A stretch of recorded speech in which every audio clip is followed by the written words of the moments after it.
प्रधानमंत्री नरेंद्र मोदी ने उस देश में कदम रखा है जो एक तरीके से भारत के लिए 56 सालों से गायब था। इस देश के राष्ट्रपति इरफान अली पीएम मोदी को देख खुशी से भावुक हो गए और 15 सेकंड तक पीएम मोदी से गले मिलते रहे। भारतीय वजीर आजम नरेंद्र मोदी साहब 56 ईयर्स में फर्स्ट प्राइम मिनिस्टर हैं जो गयाना का दौरा कर रहे हैं, विजिट कर रहे हैं। लेकिन इसी के साथ क्योंकि लाइव का एक ये फ़ायदा होता है कि आपके सामने बिल्कुल जो लाइव न्यूज़ है वो आपके सामने आ रही होती है, बिल्कुल ताज़ा तरीन खबरें। तो इस वक्त मेरे सामने जो इस वक्त की लेटेस्ट न्यूज़ है वो एक पाकिस्तान की खबर सामने आ रही है, जहाँ पर बन्नू में एक बहुत बड़ा हमला हुआ है। बन्नू में एक बहुत बड़ा हमला हुआ है और कहा जा रहा है, अभी मैंने देखा है उसके अंदर कि कोई 12 के करीब जो पुलिस ऑफिशियल्स हैं, वो अहलकार हैं, वो अभी तक उनकी जानें जा चुकी हैं, मारे जा चुके हैं। इंडिया इसके साथ जो अपने ताल्लुकात हैं वो 19वीं सदी में ले जाता है। अब देखें कि इंडिया कहता है जी कि इंडियन जो लेबर थी उस वक्त गयाना पहुंची थी, जो ब्रिटिश जो थे लोग लेके गए थे फॉर शुगर प्लांटेशन। पिछले साल जो हिंदुस्तान में G20 की मीटिंग हुई, मेलोनी हिंदुस्तान आई और हिंदुस्तान का ड्रेस पहना, इवन के हिंदुस्तान के गाने पे उन्होंने डांस भी किया मेलोनी ने। और उन्होंने अपने इंटरव्यू में ये भी कहा कि मुझे हिंदुस्तान का कल्चर बड़ा पसंद है, हिंदुस्तान के लोग बड़े पसंद है, हिंदुस्तान के खाने बड़े पसंद है। और मुझे तो कहीं ये भी लगता है कि उन्हें प्राइम मिनिस्टर नरेंद्र मोदी बड़े पसंद है, उन्हें वो लाइक करती है। 18 कंट्रीज ने उनको हाईएस्ट सिविल अवार्ड दिया है, ठीक है, उनके प्राइम मिनिस्टर को। आप चौंक जाएंगे सुन के कि उसमें ज्यादातर मुस्लिम ममालिक हैं, ठीक है, जिन्होंने इंडियन प्राइम मिनिस्टर को यानी कि हिंदू को हाईएस्ट सिविल अवार्ड दिया। हम लाते हैं टॉक शोज और अनलिमिटेड एंटरटेनमेंट सिर्फ YouTube पर। अगर आपने अभी तक हमारा चैनल सब्सक्राइब नहीं किया तो अभी सब्सक्राइब करें और बेल आइकॉन को क्लिक करके हमारी लेटेस्ट वीडियोस के बारे में अपडेट जानें। पूरी दुनिया की तरह गयाना भी कोरोना की चपेट में आ गया। उस मुश्किल घड़ी में दुनिया के किसी भी देश ने गयाना की मदद नहीं की, लेकिन भारत वो इकलौता देश था जिसने गयाना को बचाया। भारत ने गयाना को 80,000 कोरोना वैक्सीन डोनेट कर दी। उसी समय भारत और गयाना के रिश्तों में अचानक मजबूती आ गई। 2023 में भारत ने प्रवासी भारतीय दिवस कार्यक्रम में गयाना के राष्ट्रपति डॉक्टर मोहम्मद इरफान अली को भारत बुलाया। इसी कार्यक्रम में इरफान अली ने प्रधानमंत्री मोदी से कहा कि हम आपके कर्जदार हैं। जब कोरोना के दौरान दुनिया ने अपनी सीमाओं को बंद कर लिया तो आपने दुनिया को दिखाया कि मदद कैसे की जाती है। आप ही ने दिखाया कि जब सबसे कठिन समय आता है तब भी प्यार हो सकता है। यह कहता है, ये आपको बड़ी मैं इंटरेस्टिंग बात बताने लगा हूँ। एक तो इंडिया ने वो प्राइम मिनिस्टर साहब की जो स्पीच की है, प्रेस रिलीज जारी, उन्होंने कहा जी कि मोहम्मद इरफान अली जो प्रेसिडेंट है, मैं उनके इनविटेशन पे जा रहा हूँ, ठीक है। लेकिन इंडिया क्यों जाएंगे वहां पे? भाई उन्होंने इनसे तामुन मांगना है साउथ कोऑपरेशन में और ग्लोबल साउथ की जो समिट्स होनी है। इंडिया ने वन ऑफ द कंट्री इसको गिनवाना है कि ये वो मुल्क है जो हमारे साथ खड़ा हुआ है। इंडिया इसके साथ जो अपने ताल्लुकात हैं वो 19वीं सदी में ले जाता है, ठीक है जी। अब देखें कि इंडिया कहता है जी कि इंडियन जो लेबर थी उस वक्त गयाना पहुंची थी, जो ब्रिटिश जो थे लोग लेके गए थे फॉर शुगर प्लांटेशन।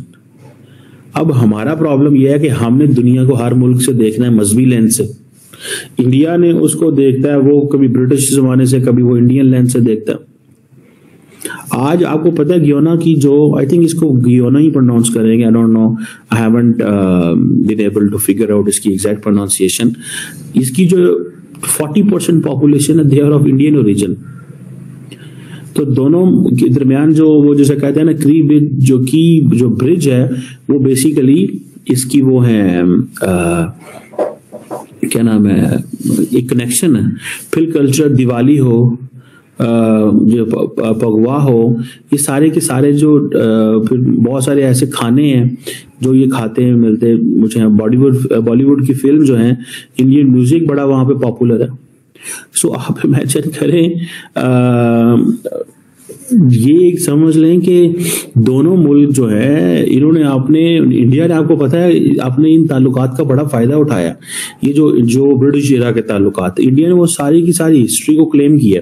अगले दिन मैं आपको बता रहा था कि जब मैं तुलसी गबाड़ के बारे में आपसे बात कर रहा था, तो तुलसी गबाड़ द लेडी जो है उसका आप सिर्फ इतना करें कि जो आई थिंक एक foundation, I think Hindu American foundation जो है, वो जो फाउंडेशन है उसकी एक जॉब ये भी है to change the books in America and convince करना कांग्रेसमैन को एंड वहां पे जो एडमिनिस्ट्रेशन को that do not call us South Asia, we are Indians, we are separate area और बाकी सारे उसके बारे में जो है वो है।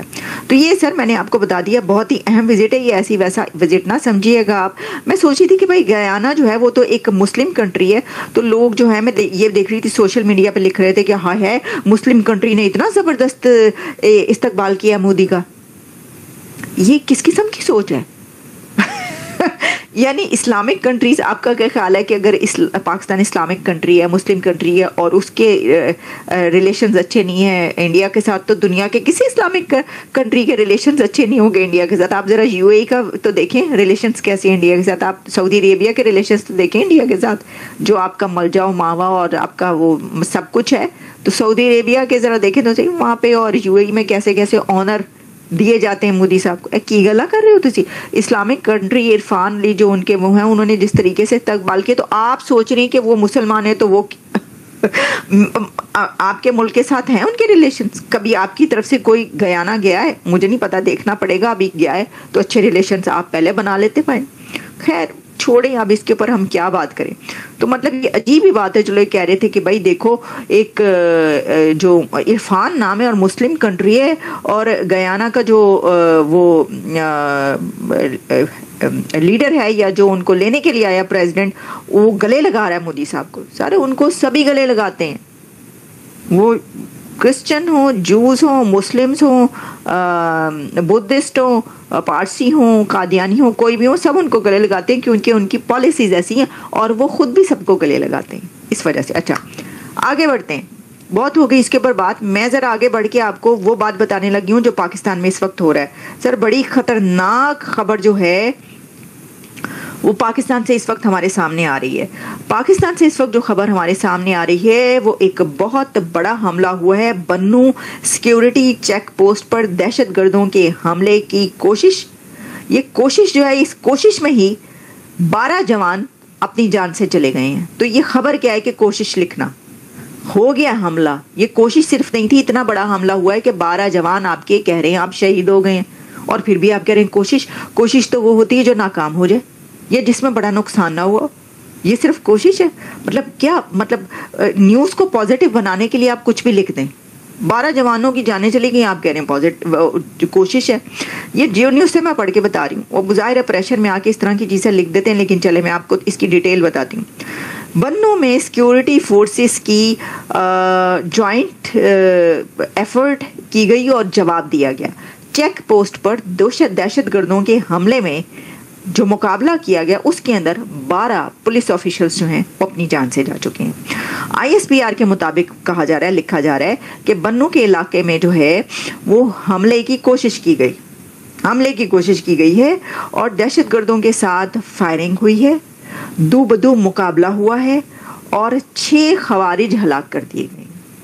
और जबकि खवारिज के खुदकुश हमले में 12 सिक्योरिटी ऑफिशियल्स जो हैं वो अपनी जान से चले गए। वीडियो कैसा लगा कमेंट बॉक्स में जरूर लिखिए, इस वीडियो को लाइक कीजिए, शेयर कीजिए, सब्सक्राइब करना ना भूलिए आपके चैनल EFC अपडेट को। मिलते हैं अगली वीडियो में। जय हिंद।